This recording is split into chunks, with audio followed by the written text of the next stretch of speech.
6 নম্বর জাতীয় সড়কে যানজটের কারণে সাধারণ মানুষের দুর্ভোগ চরমে পৌঁছেছে।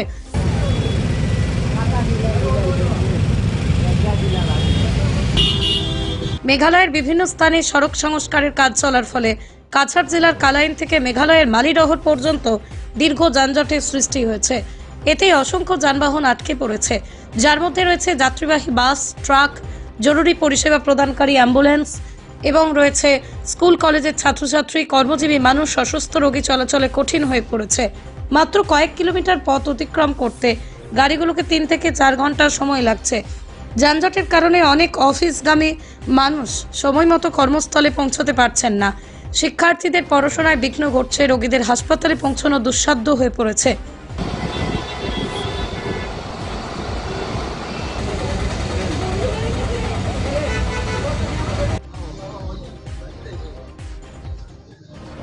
যানজটের ভয়াবহতার কথা তুলে ধরে এক যাত্রী বলেন, প্রতিদিন ঘন্টার পর ঘন্টা রাস্তা আটকে থাকতে হচ্ছে।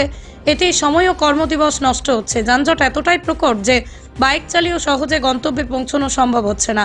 বিশেষ করে ট্রাক চালকরা মারাত্মক সমস্যার মুখোমুখি হচ্ছেন। দিনের পর দিন রাস্তায় আটকে থাকার ফলে খাদ্য ও পানীয় জলের সংকট দেখা দিয়েছে। এই জরুরি পরিষেবায় ব্যাহত হচ্ছে। অ্যাম্বুলেন্স দীর্ঘক্ষণ আটকে থাকায় মুমূর্ষু রোগীদের জীবন সংকটাপন্ন হয়ে পড়ছে। এক রোগীর আত্মীয় জানান, আমরা রোগীকে শিলং নিয়ে যাচ্ছিলাম, কিন্তু যানজটে আটকে পড়ে অনেক মূল্যবান সময় নষ্ট হয়েছে। দ্রুত সমাধান না হলে বড় ধরনের বিপর্যয় ঘটতে পারে। স্থানীয় বাসিন্দারা এবং ভুক্তভোগী যাত্রীরা প্রশাসনের দৃষ্টি আকর্ষণ করে অনুরোধ জানিয়েছেন, দ্রুত এই যানজট নিরসনের ব্যবস্থা কার্যকর না নেওয়া হয় তবে এই সমস্যার প্রকোপ আরও বৃদ্ধি পাবে। সাধারণ মানুষের জীবনযাত্রা কঠিন হয়ে পড়বে।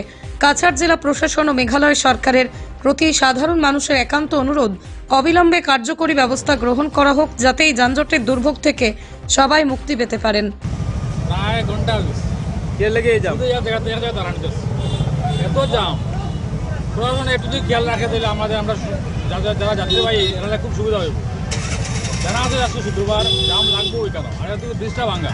প্রশাসনে একটু খেয়াল রাখা দরকার আছে এখানে, যে আমরা আমাদের যারা যাত্রী আছি আমাদের খুব সহযোগিতা হইব। বিশেষ করে যারা অ্যাম্বুলেন্স, আজকে ইমার্জেন্সি যারা পেশেন্ট, এরাও এখানে আটকে পথ মানুষের জীবন নিয়ে খেলাধুলা চলে, রাস্তা নিয়ে একটা ব্যাপার, এটা ইম্পর্টেন্ট বিষয়।